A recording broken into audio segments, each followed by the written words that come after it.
नमस्कार मेरे प्यारे विद्यार्थियों, आज एक बार फिर आपका यहाँ स्वागत है। आज के इस वीडियो में काल विषय का अध्ययन करेंगे।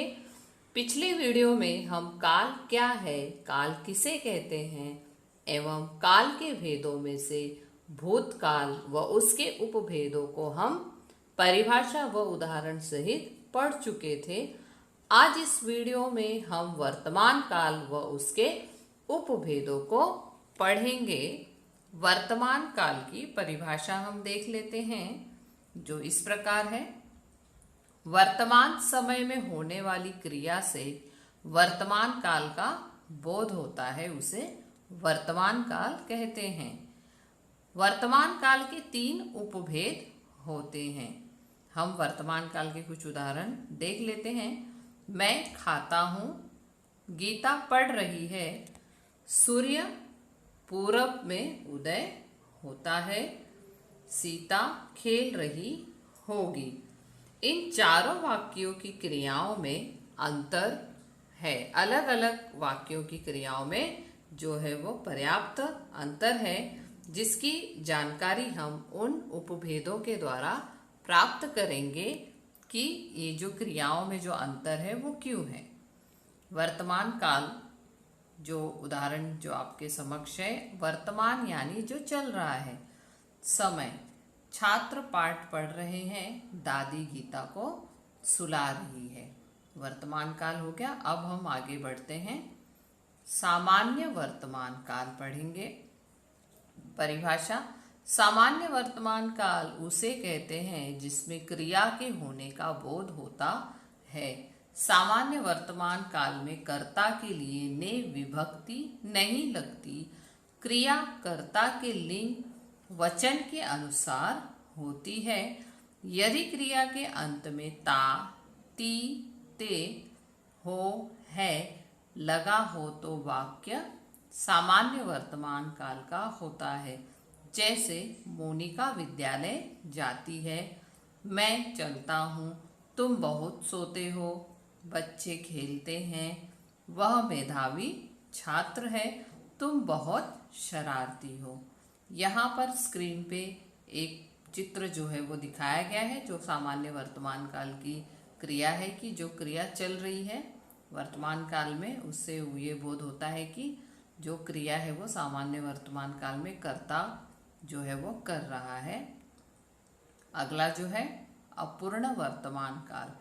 क्रिया के जिस रूप से इस बात का बोध होता है कि कार्य वर्तमान में जारी है, हो रहा है, अपूर्ण वर्तमान काल कहलाता है। जब क्रिया के साथ रहा, रही, रहे, हैं वह लगा हो तो वह वाक्य अपूर्ण वर्तमान काल कहलाता है। जैसे उदाहरण, भीड़ जमा हो रही है, लोग मतदान कर रहे हैं, माँ खाना पका रही है, मैं शहर जा रहा हूँ, तुम किसे डांट रहे हो।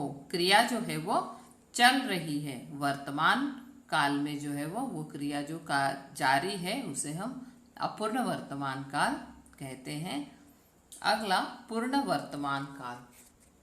क्रिया के जिस रूप से वर्तमान काल में कार्य के पूर्ण होने का ज्ञान होता है वह वाक्य पूर्ण वर्तमान काल कहलाता है।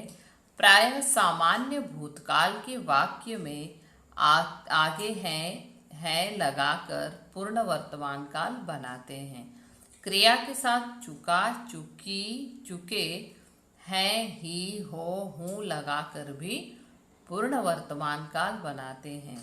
जैसे उदाहरण, यह गीत लता जी ने गाया है, माँ ने रथ यात्रा पर गई है, माँ के रथ यात्रा पर गई है।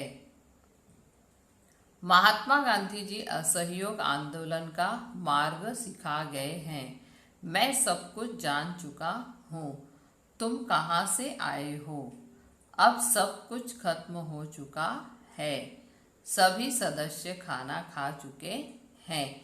अब इस उदाहरण में देखो बच्चों, पूर्ण वर्तमान काल में बताया है कि जैसे सामान्यतः भूतकाल के वाक्यों में जो है लगाकर उसे पूर्ण वर्तमान काल की क्रिया में बनाते हैं। जैसे यहाँ दिया है खत्म हो चुका है, जा चुके हैं, फिर चुकी है, ही, हूँ लगाकर भी पूर्ण वर्तमान काल बनाते हैं। अगला और अंतिम सामान्य भविष्य काल। इसमें क्रिया के भविष्य में होने का ज्ञान होता है। क्रिया के अंत में गा, गे, गी जोड़कर सामान्य भविष्य काल बनाते हैं। जैसे माँ तीर्थ यात्रा पर जाएगी, वह खेल प्रतियोगिता में भाग लेगा, इस खबर से सभी चौंक जाएंगे। भविष्य में क्रिया की केवल सामान्य संभाव्यता हेतु भविष्य अवस्थाएं होती हैं। इसमें अपूर्ण और पूर्ण की बात नहीं होती है। आशा करती हूँ बच्चों आज का यह व्याकरण जो है वो हिंदी व्याकरण काल, जिसमें हम वर्तमान काल और उसके उपभेदों की जानकारी प्राप्त कर चुके, आपको अच्छी तरह समझ में आ चुका होगा। मैं अगले वीडियो में इस जानकारी के साथ फिर से प्रस्तुत हो जाऊंगी। धन्यवाद।